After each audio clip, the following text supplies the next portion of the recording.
Here's that rock here with some math.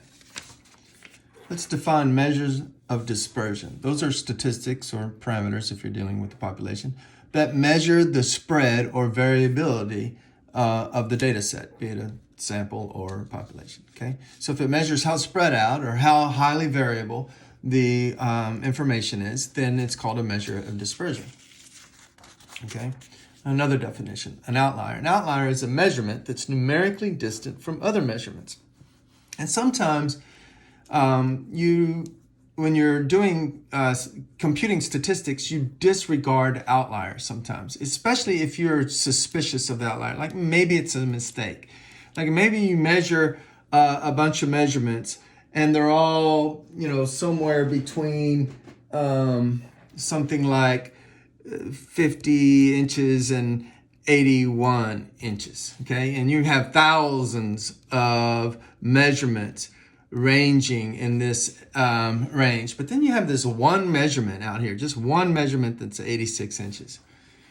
Okay, well, you might think that somebody just wrote something down wrong. Maybe it was 68, because 68 might even be the mode. It's kind of right in the middle there. So the mode might be 68 inches. And somebody might have just transcribed the numbers wrong. And so you're kind of suspicious about this 86. So you decide to disregard it. You treat it as an outlier, meaning it's so far away from all the other numbers that you're suspicious of it and you don't want it to skew your data or influence your data in any way. So you just toss it out.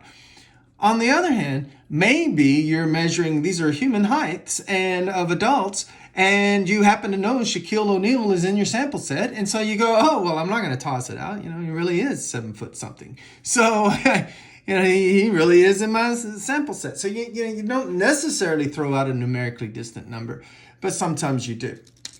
Now, we're going to discuss in this video very quickly here a common rule used to whether or not to decide. You should use your judgment. Your judgment should come into play, but the rules should also help you. Before we do that, let's compute two measures of dispersion. The range is a measure of dispersion. Of course, we've run across that before in our activities. It's the high minus the low. So here we have a box plot, and we know that the whiskers extend to the high and the low. So we know this would be 24 minus 10, which is 14. You say, well, what's this thing? Well, in a box plot, we frequently use an asterisk to designate an outlier. And if it's an outlier, remember, we compute our statistics without it. So that's why I said 24 minus 10, not 32 minus 10. Okay, the interquartile range is Q3 minus Q1, the upper quartile minus the lower quartile. So that'll be 18 minus 12, which gives me 6. So we know 100% of the data has a range of 14 units. It's spread out over 14 units. But the middle 50%, which is these measurements in here, is spread out only over 6 units.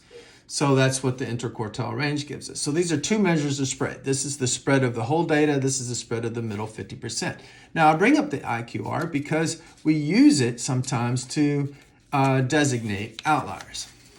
We designate observations or measurements or data points that is 3.5 times the IQR beyond upper or lower quartiles as outliers. So in this case, 3.5 times our IQR. What was our IQR for our data set? Well, it was 6. Okay, so if I do that, now let's see, that'll be 9. Okay, now I take Q3. What was Q3? Well, it was 18.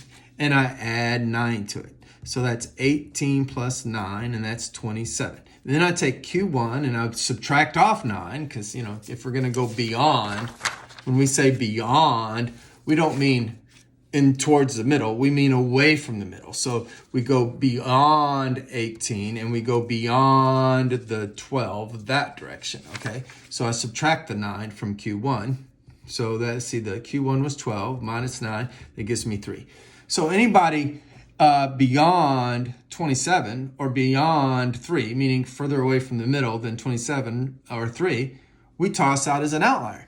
And that is why there must not have been in this data set that's graphed by this box plot, there must not have been anybody beyond 10, because this is the lowest value.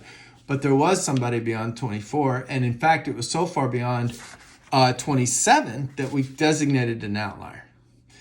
And so 32 was an outlier because it was more than 20, it was bigger than 27.